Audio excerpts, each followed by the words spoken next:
경제학 용어 가운데 풍요 속의 빈곤이라는 그런 말이 있습니다. 부유한 사회가 소비보다 저축을 더 하려는 경향으로 인해서 도리어 빈곤해질 수 있다는 사실, 그것을 풍요 속의 빈곤이라고 그렇게 얘기합니다. 사회는 부유한데 각자의 삶은 빈곤하게 되는 것을 말하게 되는 것이죠. 이와 비슷한 말로 홍수에 마실 물이 없다, 또 바다에서 탈수로 죽는다, 이런 표현을 사용하기도 합니다. 이것은 경제적인 부분에서만 쓰는 그런 말이 아니라 그냥 우리의 일상에서 너무 많은 것 같고 다 누리는 것 같지만 정작 제대로 건지는 것 하나도 없을 때 풍요 속의 빈곤이다, 이렇게 얘기를 하죠. 그래서 제 젊은 시절에 풍요 속의 빈곤이라는 대중가요가 있었습니다. 김부용이라는 사람이 불렀던 그런 노래인데 기억하시는 분들은 젊은 세대입니다. 저랑 비슷한 세대, 젊은 세대가 아셨을 텐데요.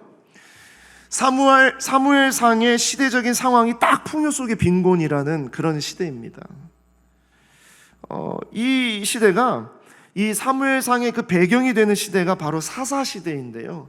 이 사사시대의 끝 무렵, 이제 제일 마지막 부분이 바로 이 사무엘상의 시대거든요. 그래서 사무엘상의 시대를 알기 위해서는 사사시대가 어떤 시대인지를 먼저 우리가 알아야 됩니다. 이스라엘 백성이 40년 동안 광야 생활을 했죠. 어디를 향해서 40년을 살았습니까? 가나안 땅을 향해서 살았습니다. 가나안 땅을 향해서 40년을 사는데 사실은 가나안 땅은 40년 걸린 길이 아니죠. 하나님이 40년 동안 뺑뺑이로 돌리게 하신 거예요. 그렇게 하면서 수많은 어려움과 위험과 전쟁과 또 불평과 불만과 그 짜증과 이 모든 것들이 다 짬뽕이 되게 하면서 그 속에서 결국 하나님의 말씀을 순종하게 하심으로 하나님께서 그 약속을 이루게 하셨다는 것을 모든 백성들이 보게 되고 그 기쁨으로 가나안 땅에 안착을 하게 되는 것이죠. 그래서 이 가나안 땅에 들어가게 되는 것은요, 감사와 찬양이 있고 안전과 평안이 존재하는 것입니다. 너무나 얼마나 기뻤겠습니까? 40년을 고생을 했는데. 그런데 땅을 차지하고 땅에 안착을 하게 되고 그곳에 집을 짓고 살아가게 되면서 그곳에 위험이 있다는 것을 이스라엘 백성들이 잘 몰랐습니다. 그 위험이 무엇이냐? 그것은 늘 두렵고 떨림으로 하나님의 말씀을 전적으로 따라야 했던 광야와는 달리 하나님의 말씀에 전적으로 귀를 기울이지 않아도 살 수 있다라는 그런 상황이라는 거예요. 안락과 편안함, 물질의 풍요와 쾌락, 이런 것을 향한 그 죄악들이 슬금슬금 이스라엘 백성들에게 다가오게 됐습니다. 아니나 다를까 이스라엘 백성들은 얼마 지나지 않아서 가나안의 문화에 완전히 젖어들게 되었고요, 그냥 완전히 다 넘어가 버립니다. 더군다나 모세와 여호수아와 같은 리더가 없음으로 인해서 그 시대를 뭐라고 얘기하느냐? 자기 소견에 옳은 대로 행동하는 시대다 그랬습니다. 자기들의 마음대로 먹고 즐기고 성적인 타락이 일어나고 우상을 숭배하고 죄가 죄라고 여기지 않도록, 죄를 져도 그것이 죄처럼 여겨지지 않는 그런 분위기가 이제 팽배해졌습니다. 그러니까 하나님께서는 이제 이 이스라엘 백성들을 사랑하니까 이 백성들이 이런 식으로 살아가는 것에 대해서 하나님께서는 진노를 하시죠. 그래서 이방 민족을 들어서, 이웃 나라를 들어서 공격을 합니다. 정신 차리게 만드는 거예요. 광야와 같이 흔들어 놓으시는 겁니다. 그때 이스라엘 백성들이 주여 잘못했습니다, 저희가 잘못했습니다 하고 자복하고 회개하고 구원을 구하게 되죠. 그때 하나님께서 그들의 기도를 들으시고 이스라엘 백성 중에 영웅을 세우세요. 사사라는 사람들을 세우시는 겁니다.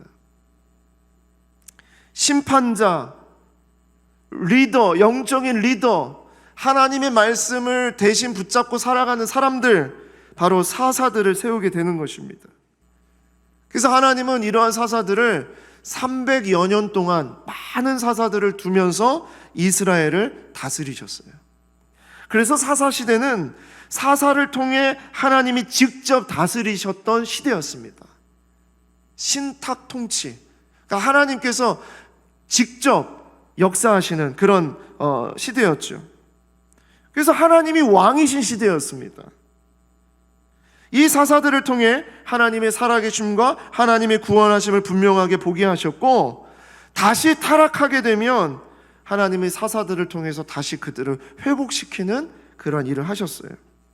그렇게 300여 년이 지나면서 이제 사사시대의 끝무렵 마무리될 때, 그때에 마지막 사사인 엘리와 사무엘이 이제 등장하게 되는 것입니다. 그것이 바로 이 사무엘상의 전체적인 배경이다, 시대적인 배경이다 볼 수 있습니다.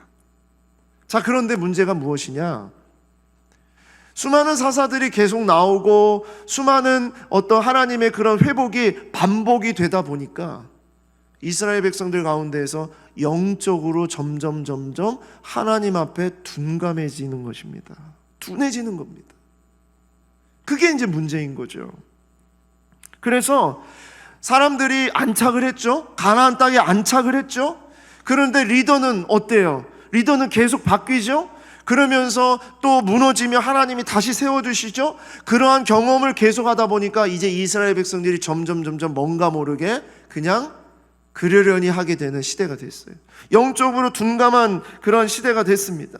그래서 사무엘상의 시대적인 배경은 하나님이 왕으로 통치하신 사사시대였지만 하나님을 전혀 왕으로 모시지도 못할 뿐 아니라 하나님께 너무나도 둔감한 시대였다는 것을 우리가 알고 들어가야 됩니다. 그래서 풍요 속에 빈곤이요 홍수 속에 먹을 물이 없는 그런 시대가 바로 이 시대였다라는 것이에요.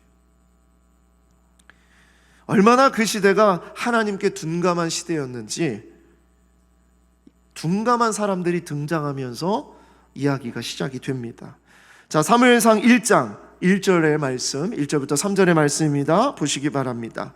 에브라임 산지 라마다임 소빔에 에브라임 사람 엘가나라 하는 사람이 있었습니다. 둔감한 사람 원 엘가나가 나타납니다. 그는 여로함의 아들이요 엘리후의 손자요 도후의 증손이요 숲의 현손이더라.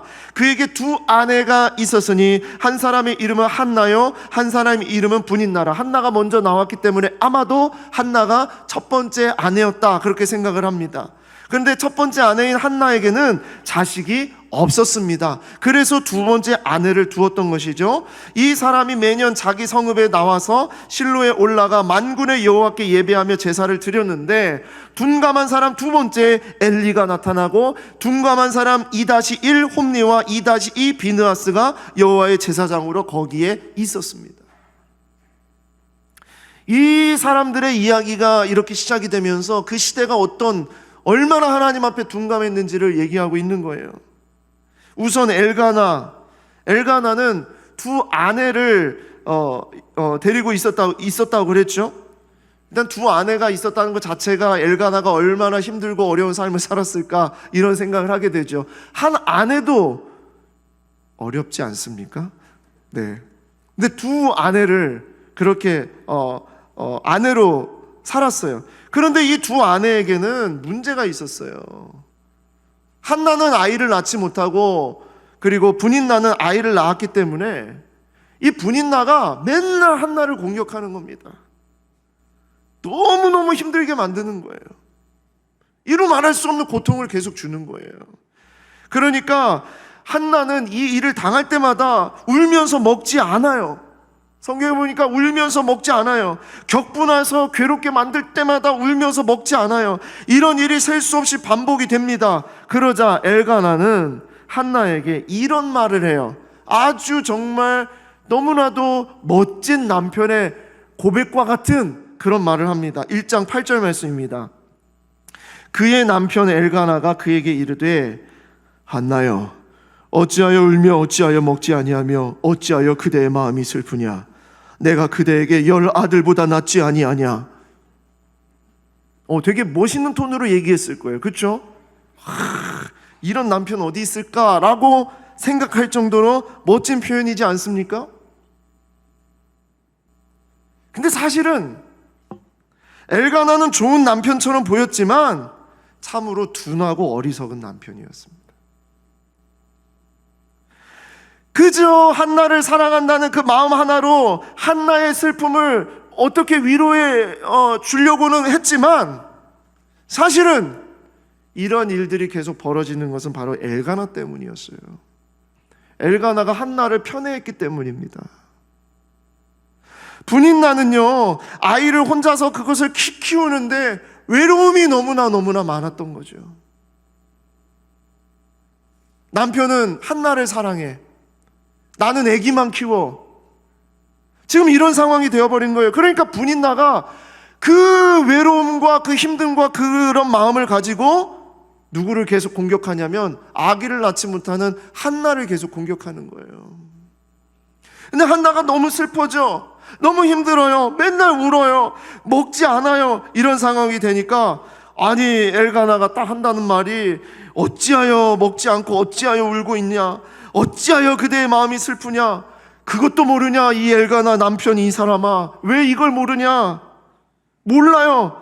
그러면서 뭐라고 하냐면, 내가 그대에게 10아들보다 낫지 아니하냐. 여러분, 이것은요 되게 멋있는 말인 것 같지만 한나의 마음의 공감과 진정한 이해가 전혀 되지 않은 그런 말입니다.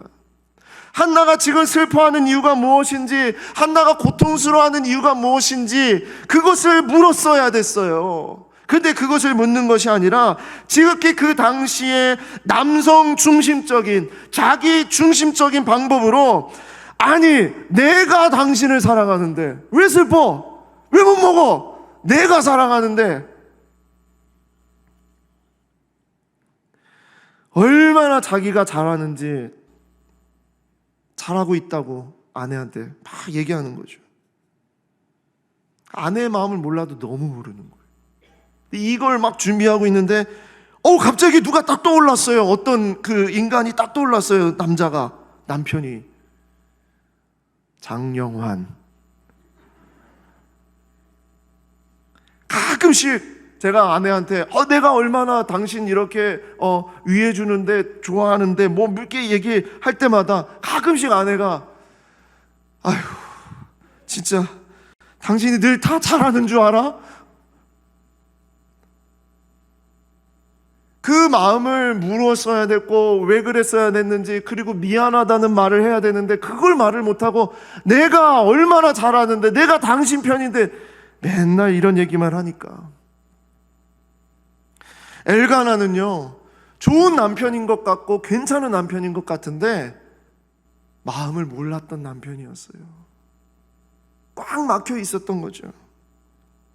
그러니까 자기 중심으로 내가 사랑하는데, 그 시대가 그런 시대였다는 겁니다. 왜 엘가나의 그런 이야기가 나왔을까요? 하나님의 마음을 전혀 모르고 자기들이 다 잘하는 줄 아는 시대였어요.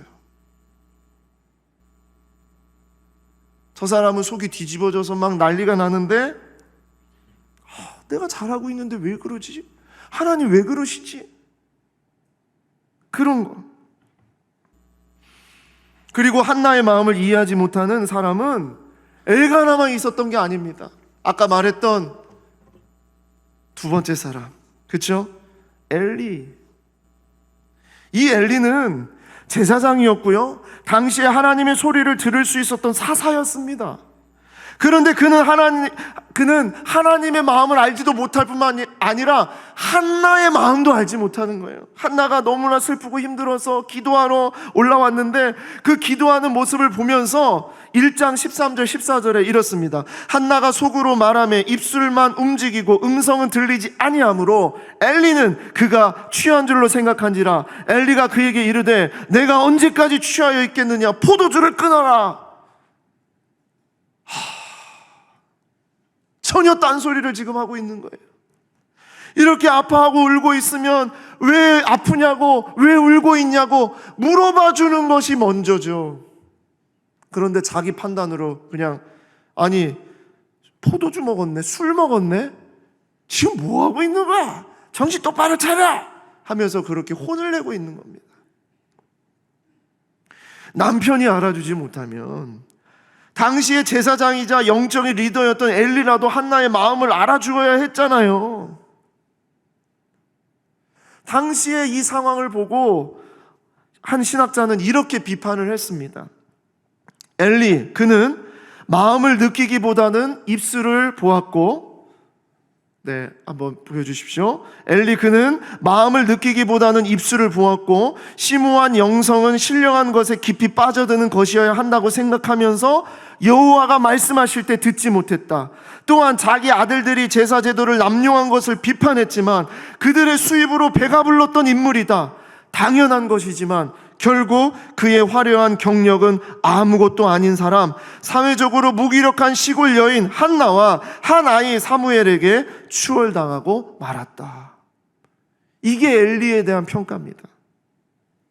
얼마나 하나님 마음에 둔감한 인물이었는지 정확하게 꿰뚫는 이야기입니다.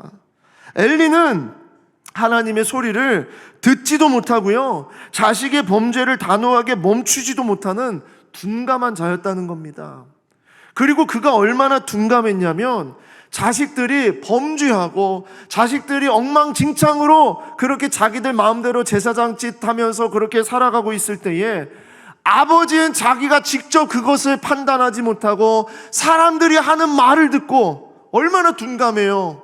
사람들이 하는 말을 듣고 나중에서야 자식을 불러서 얘기합니다. 2장 22절 25절에 엘리가 매우 늙었더니 그 아들들이 온 이스라엘에게 행한 모든 일과 회막문에서 수종드는 여인과 동침하였음을 듣고 그들에게 이르되, 그제서야 이르되 너희가 어찌하여 이런 일을 하느냐? 내가 너희의 악행을 이 모든 백성에게서 듣노라. 내 아들들아, 그리하지 말라. 내게 들리는 소문이 좋지 아니하니라. 막 이렇게 얘기를 했어요. 되게 잘한 것 같죠? 늦었어요. 이미 늦었어요. 자식들은요, 그들이 자기 아버지의 말을 듣지 아니하였으니, 이 자식들이 자기 아버지의 말을 듣지 않습니다. 엘리만 듣지 못하는 게 아니라 이 자식들 홈리와 비누아스도 다 듣지 못하는 거예요. 자, 엘리의 마지막 4장 18절입니다. 하나님의 괴를 말할 때에 엘리가 자기 의자에서 뒤로 넘어져 문 곁에서 목이 부러져 죽었으니 나이가 많고 비대한 까닭이라. 그가 이스라엘의 사사가 된 지 40년이었더라. 이게 엘리의 마지막입니다. 나이가 많고 비대한 까닭이었더라. 그냥 외형을 말하는 것이 아닙니다. 성경에는 기록된 의도가 있는 것이에요. 엘리는 하나님의 음성을 들을 수 없는 존재였고, 그냥 자식들이 갖다 주는 그런 먹을 것만 취해가지고 살이 드륵드륵 찌는 그런 인생으로 살다가 그렇게 목이 부러져 죽었다는 겁니다. 사사시대가 이 사사시대의 마지막이 그런 시대였다는 겁니다. 하나님의 사사와 하나님의 일꾼이 난 자들이 하나님을 향한 간절한 기도를 경험하지도 못하고 제대로 위로하여 이끌어 주시도 못하고 오히려 하나님의 마음을 통탄하게 하는 짓을 알면서도 그것을 단호하게 멈추지 못하는 그런 둔감한 사람들이 살아갔던 시대가 바로 사사시대의 마지막, 사무엘상의 배경이 되는 바로 이 시대였다는 거예요.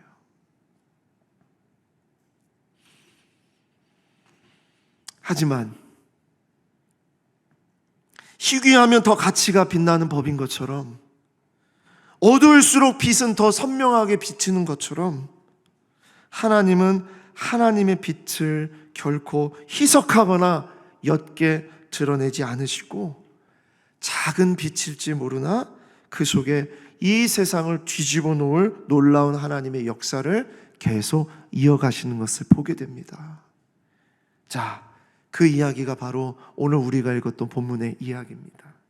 3장 1절 말씀부터 보겠습니다. 아이 사무엘이 엘리 앞에서 여호와를 섬길 때에는 여호와의 말씀이 희귀하여 이상이 흔히 보이지 않았더라. 엘리의 눈이 점점 어두워가서 잘 보지 못하는 그때에 지금 상황이 너무나 어둡다는 거예요. 그렇죠?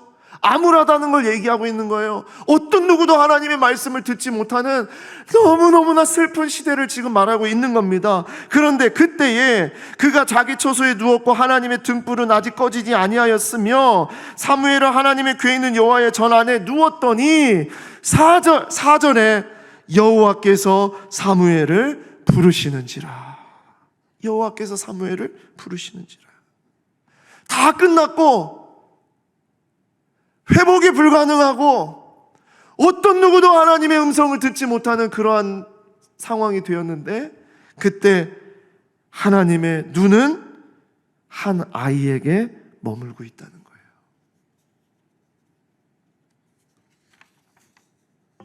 이게 바로 하나님의 일하심입니다.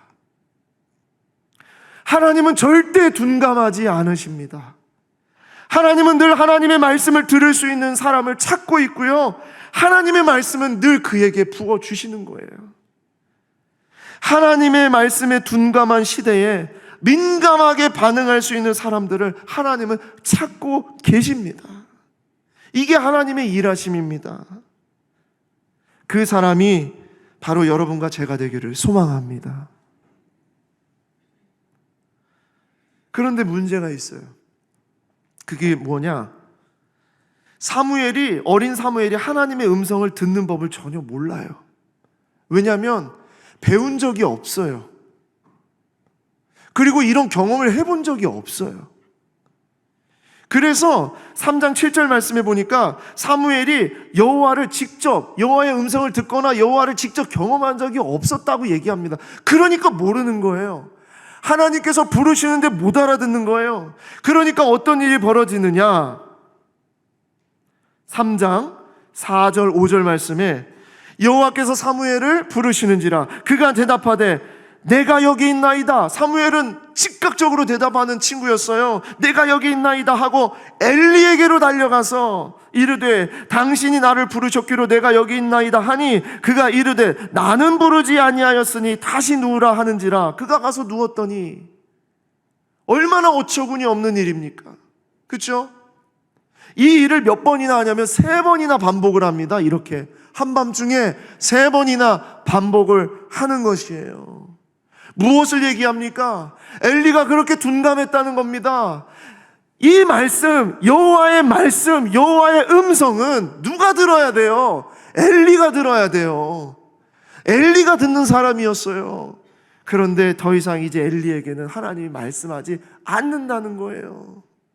그러면 말씀하지 않더라도 엘리는 이 이야기를 들었을 때 사무엘에게 여호와께서 부르시나 보다라고 바로 알아챘어야죠.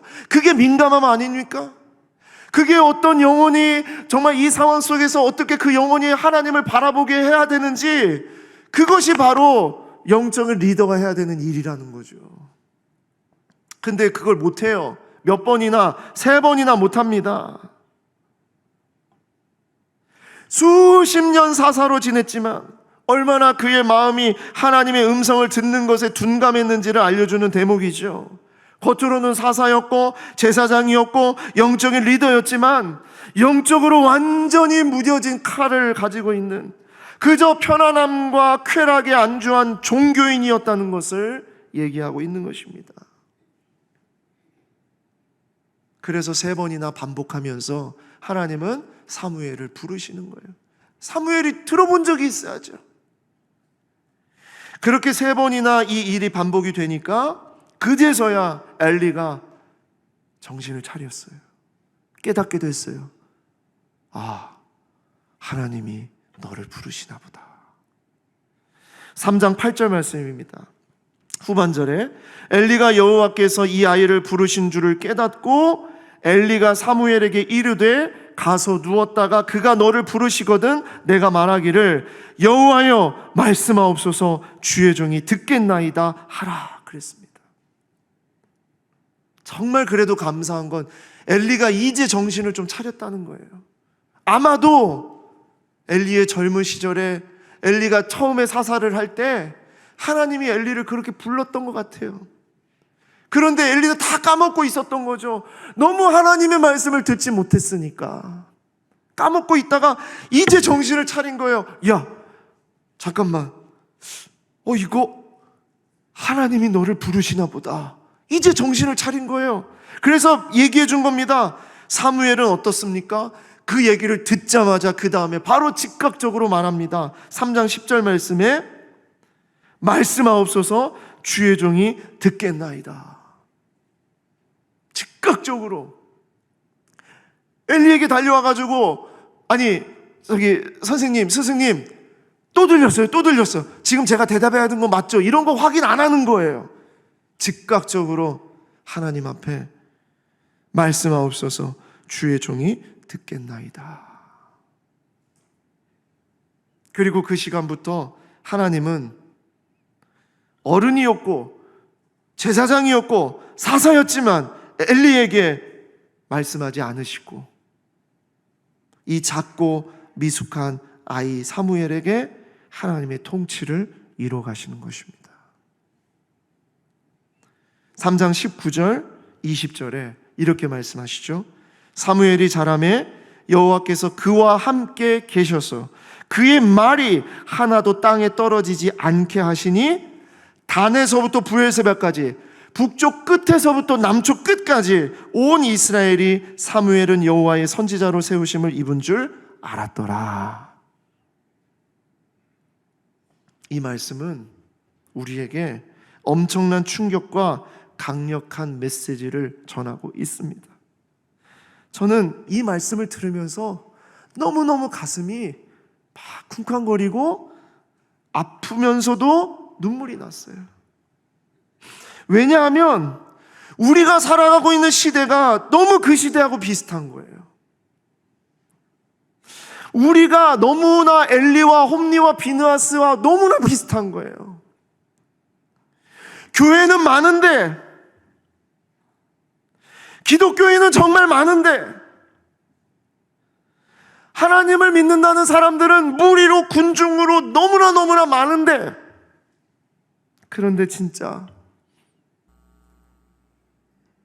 하나님께서 찾으시는 그 한 사람이 진짜 있는가?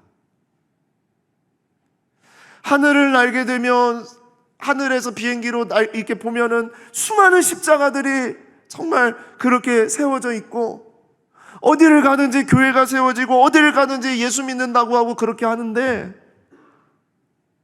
정말 하나님의 말씀에 늘 정말 반응하고 그 말씀대로 살아가려고 고군분투하고 있는 그러한 삶을 우리가 살아가고 있는가? 우리가 그렇게 살아가지 못하면서 우리 자녀들에게, 자손들에게 니네가 그렇게 살아가야 된다고 말하고 있지는 않는가?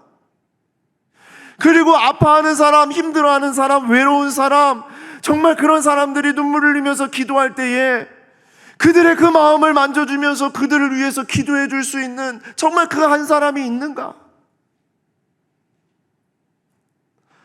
어디에서도 하나님의 음성을 듣지 못하고 어디에서도 하나님의 말씀을 들으려고 하지 않는 그러한 종교인들이,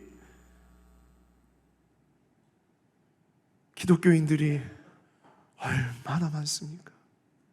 그게 바로 우리의 모습, 나의 모습 아니겠습니까?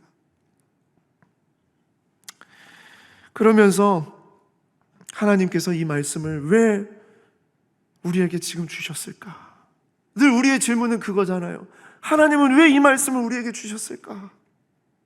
저는 오늘 그 이야기, 이 말씀 속에 담겨져 있는 두 가지의 이야기를 여러분과 저의 이야기로 삼고 우리가 그렇게 살아가자고 도전하고 싶어서 이 말씀을 드립니다. 첫 번째는 이것입니다. 같이 읽겠습니다. 시작. 하나님은 기도와 홍수 속에 기도하는 한 사람을 찾으시고 말씀이 희귀한 시대에 말씀을 듣는 한 사람을 찾으신다. 아멘. 아무리 시대가 어둡고요, 아무리 혼탁하고, 아무리 물질 만능주의, 황금 만능주의가 팽배하고 포스트 모더니즘이 가득한, 다원주의가 가득한 그러한 시대라 하더라도 하나님은 그 속에서 그 한 사람을 찾으신다는 거예요. 반드시 찾으세요. 반드시. 하나님의 일을 하는 사람을 하나님은 하나님의 일을 하는 그 사람을 반드시 찾으십니다. 기도회가 얼마나 많습니까? 집회가 얼마나 많습니까? 여러분, 근데 정말 우리 기도합니까? 우리 그냥 자리에 나갔다 오는 것으로 기도했다고 우리는 그렇게 생각하는 거 아닙니까? 여러분, 기도의 홍수 속에 기도하는 그 한 사람, 나여야죠. 내가 그래야죠. 말씀이 얼마나 많습니까? 집에 얼마나 많은 성경이 있습니까? 핸드폰만 열면 얼마나 쉽게 성경을 볼 수 있습니까? 설교 얼마나 명설교, 얼마나 멋진 그런 말씀을 얼마나 많이 들을 수 있습니까? 얼마나 편리합니까? 그런데 정말 그 말씀 한 구절 붙잡고 그 말씀대로 결단합니까? 나에게 손해가 있더라도, 나에게 어려움이 있더라도 그 말씀대로 그냥 그대로 따라가겠다고 정말 그렇게 우리 결단합니까? 하나님은 그 사람을 찾는다는 거예요. 한나와 사무엘의 공통점이 있어요. 그 어둡고 하나님의 말씀이 들리지 않는 그 시절에 한나와 사무엘을 하나님이 쓰신 이유, 그들의 공통점이 있어요. 그게 뭐냐? 그토록 형편없었던 영적인 지도자 엘리의 지도에 전적으로 믿고 하나님 앞에 나아갔다는 겁니다. 무슨 얘기인지 아세요?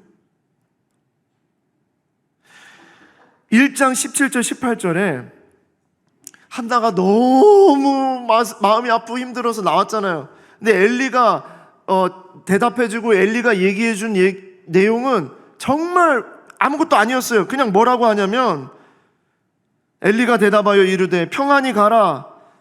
이스라엘의 하나님이 내가 기도하여 구한 것을 허락하시기를 원하노라. 이 얘기는요, 진짜 한나를 사랑해서 말하는 게 아니고요, 그냥 종교적인 지도자로서, 리더로서 그냥 한 얘기예요. 그래, 알았다. 네 얘기 하나님이 들어주실 거야. 그냥 한 얘기라고요. 우리가 보통 일 있으면 기도해 줄게, 기도해 줄게, 기도는 안 하면서 기도해 줄게 하는 거하고 되게 비슷해요. 그런 거예요. 근데요, 한나는 어떻게 반응합니까? 이르되 18절에 당신의 여종이 당신께 은혜 입기를 원하나이다 하고 가서 먹고 얼굴에 다시는 금신 빛이 없더라 그랬습니다. 뭘 보여주고 있는 겁니까?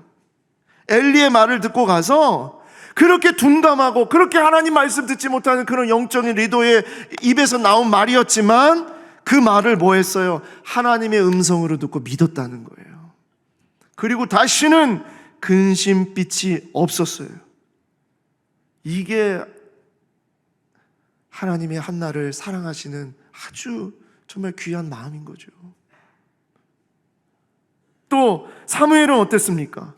3번이나 하나님의 부르심을 깨닫지 못했던 엘리가 결국 하나님의 부르심인 줄 알고 여호와여 말씀하옵소서 주의 종이 듣겠나이다 라고 하니까 그 지도에 사무엘은 전적으로 따라갑니다.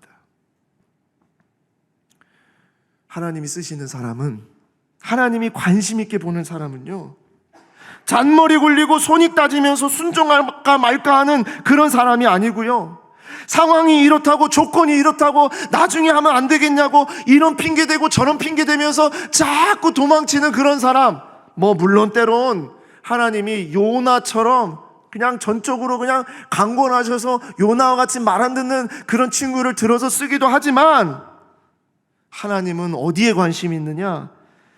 상황과 조건을 따지지 않고 하나님의 말씀이라고 하면 그대로 믿고 즉각적으로 기도하고 즉각적으로 순종하는 그 사람을 찾으시는 겁니다.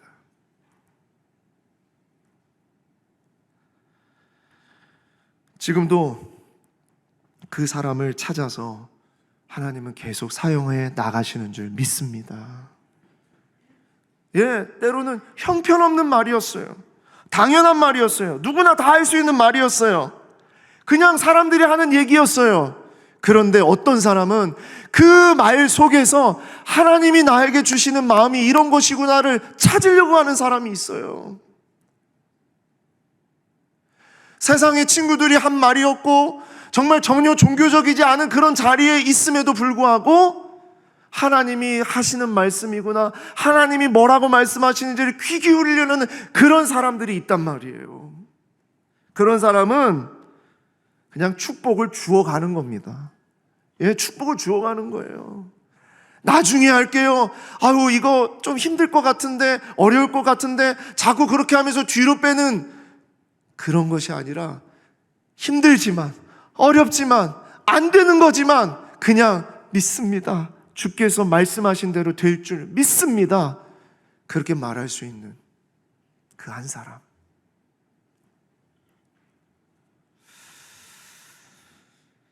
그런 인생이 여러분과 저의 인생이 되기를 소망합니다. 그리고 두 번째 이야기는 이것입니다. 같이 읽겠습니다. 시작. 우리가 매달리고 우리가 다음 세대에 남길 유일한 가르침은 여호와여 말씀하옵소서 주의 종이 듣겠나이다 이다. 아멘. 따라합시다. 여호와여 말씀하옵소서 주의 종이 듣겠나이다. 주의 종이 듣겠나이다. 영어에는 듣는다는 표현이 두 가지, 대표적인 표현이 두 가지가 있어요. 하나는 hearing, 하나는 listening. 이 hearing이라는 말은 어떤 소리를 듣는다고 할 때, 그렇죠? 어떤 말을 듣는다라고 할 때, 그 귀로 소리가 들어오는 것을 직접 느끼는 것. 그래서 이것을 청력, 청각 이렇게 얘기합니다. hearing. 하나님은 소리를 들을 수 있도록, 우리가 무슨 소리인지 잘 알아듣지 못해도 들을 수 있도록 우리에게 히어링하게 하실 때가 있습니다.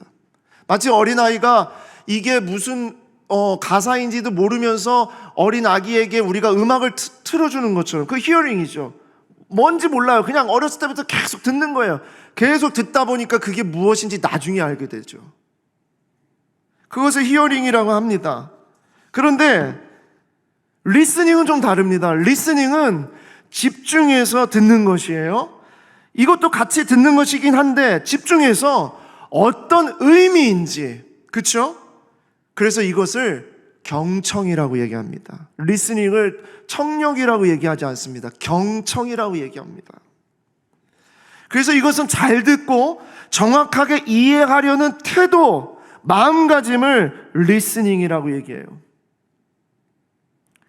하나님은 때론 우리에게 히어링으로, 우리가 그냥 하나님이 계시다, 하나님의 말씀은 이런 것이다, 그냥 그렇게 듣게 하실 때도 있지만 하나님은 진짜 원하시는 것은 리스닝입니다. 하나님의 마음을 듣기를 원하십니다. 이게 무슨 뜻인지를 제대로 알기를 원하세요. 제가 너무나 그래도 엘리에게 감사한 거는요, 그의 마지막에 사무엘에게 그걸 가르쳐 줬다는 겁니다. 3장 9절 말씀에 엘리가 사무엘에게 이르되 여호와여 말씀하옵소서 주의 종이 듣겠나이다 하라 그랬습니다. 여기에 뭐라고 가르쳐 주냐면 리스닝을 가르쳐 줘요. 리스닝을. 엘리가 그래도 마지막에 엘리가 지금 제대로 쓰임 받을 수 있었던 그 이유 하나는 이겁니다. 저는 이거라고 생각해요. 그러니까 3장 10절 말씀에 사무엘이 이르되 하나님 앞에 뭐라고요? 말씀하옵소서 주의 종이 듣겠나이다. 말씀하십시오. 주님의 말이 무엇인지, 그 마음이 무엇인지 제가 집중해서 듣겠습니다. 이겁니다. 이 한 문장, 말씀하옵소서 주의 종이 듣겠나이다, 이 한 문장엔 엄청난 고백이 들어가 있는 거예요. 저는 우리가 정말 붙잡아야 되는 고백은 이거라고 생각합니다. 우리가 놓쳐서는 안 되는 고백은 이거라고 생각합니다. 이거 놓치면 우리 죽는다. 이거 놓치면 우리 다음 세대 죽인다. 말씀하옵소서 주의 종이 듣겠나이다. 여기에는요 어떠한 고백이 담겨져 있냐면 여호와는 말씀하시고 나는 경청해야 된다는 걸 얘기하고 있는 것입니다. 또 여호와는 언제나 나의 주인 갑이고 나는 언제나 을이다. 주님을 따라가는 자라는 걸 얘기하고 있는 겁니다. 또 여호와가 말씀하셔야 나는 들을 수 있다라는 것을 말하고 있는 것입니다. 또 하나님과의 친밀한 소통이 정말 삶의 힘의 원천이라는 걸 얘기하는 것입니다. 또 날마다 하나님의 마음을 이해하려고 할 때에야 진정 생명력 있게 살아가는 삶, 진짜 행복한 삶이 바로 그런 삶이라는 얘기하는 거예요. 이 한 문장에 말씀하옵소서 주의 종이 듣겠나이다. 저는 이것이 진짜 우리가 살아갈 유일한, 정말 우리에게 없어져서는 안 되는 질문이고 고백이라고 생각하고요. 다음 세대도 살리는 고백이 이것이라고 생각합니다. 이거 하면 살고 안 하면 죽는다. 이것이 생명의 질문이다. 우리는 매일 날마다 무슨 일을 하든지 이 질문 앞에서 우리는 서야 됩니다. 여러분 부탁드립니다. 과거에 내가 신앙생활 뜨겁게 했을 때, 옛날에 어떻게 기도했을 때 그 얘기로 자녀들에게 얘기하지 마세요. 다음 세대에게 우리 옛날엔 이랬어 이렇게 가르쳐 주지 마세요. 지금 우리 다음 세대에게, 젊은이들에게 우리가 가르쳐 줄 얘기는요, 지금 오늘도 말씀하옵소서 주의 종이 듣겠나이다. 나는 이 삶을 지금도 살아가고 있다라는 걸 가르쳐 주셔야 돼요. 내가 지금 그렇게 살아가지 못하면서, 내가 이 고백을 하지 못하면서 우리 자녀들에게 그 고백을 하라고 하는 것은 말도 안 되는 얘기입니다. 왜 자꾸 옛날엔 이렇게 신앙생활 했는데, 옛날엔 이렇게 신앙생활 했는데, 그런데 지금은 왜 그렇게 신앙생활을 못해요? 그게 진짜 우리가 다음 세대에게 무엇을 전해주는 것인가를 여러분 우리가 생각해야 되는 거 아니겠습니까? 말씀을 맺겠습니다. 진정으로 슬픔과 고통은 무엇이냐? 이 시대의 정말 슬픔은 무엇이냐? 부모, 스승, 영적인 리더가 다음 세대에 물려줄 메시지가 없다는 겁니다. 살아있는 메시지가 없어요. 다 옛날 얘기, 옛날 누구에게서 들은 얘기, 다 그런 것으로만 우리가 전해주려고 하고 있다는 것이에요. 한때 경험한 감정으로, 한때 경험했던 어떤 지식으로, 그것으로 우리가 다음 세대에게 자꾸 얘기하고 있다는 것, 이게 정말 슬픈 일이라는 겁니다.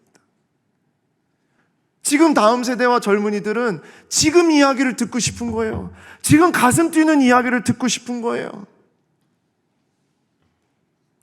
오늘 스승의 주일입니다. 어린이 주일, 어버이 주일, 그리고 오늘 스승의 주일까지 모든 이 주일 가운데에 공통적인 마음가짐은요, 신앙의 선배, 믿음의 스승으로서 우리 어른들에게 이 책임이 있다라는 것을 기억하는 것입니다. 정말 소중하고 아름다운 우리 부모님들과 그리고 우리 선생님들, 지금 오늘 여기 있는 선생님들이 안 계시겠죠. 지금 다 교육관에서 열심히 우리 아이들을 가르치고 계실 텐데, 모든 분들에게 말씀을 드립니다. 우리 어른들에게 말씀드립니다. 말씀의 홍수 속에서 제대로 말씀을 붙잡지 못하는 우리 자녀들에게, 그리고 우리 학생들에게 우리가 물려줘야 될 것은 우리 어른들의 끊임없는 성장입니다. 끊임없는 오늘의 하나님을 향한 고백입니다.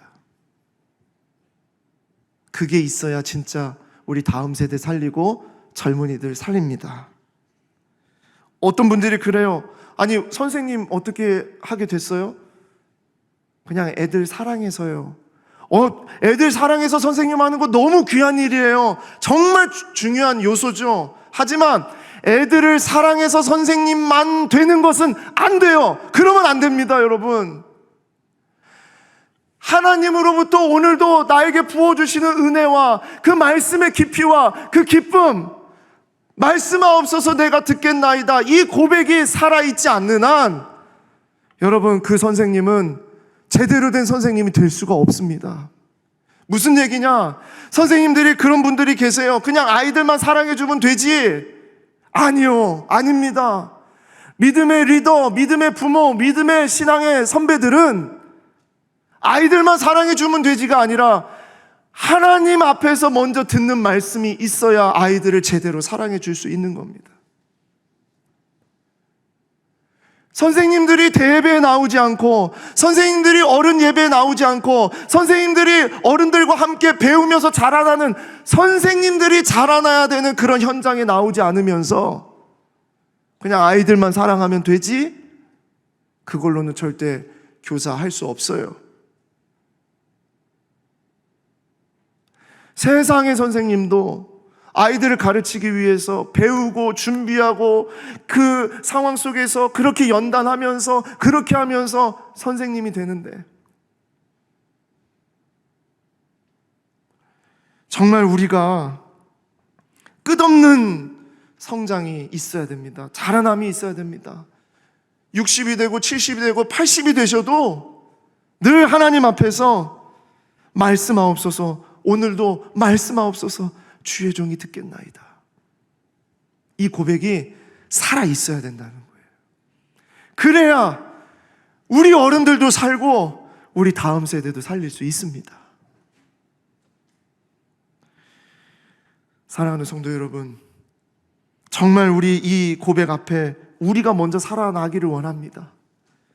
말씀하옵소서, 주의 종이 듣겠나이다.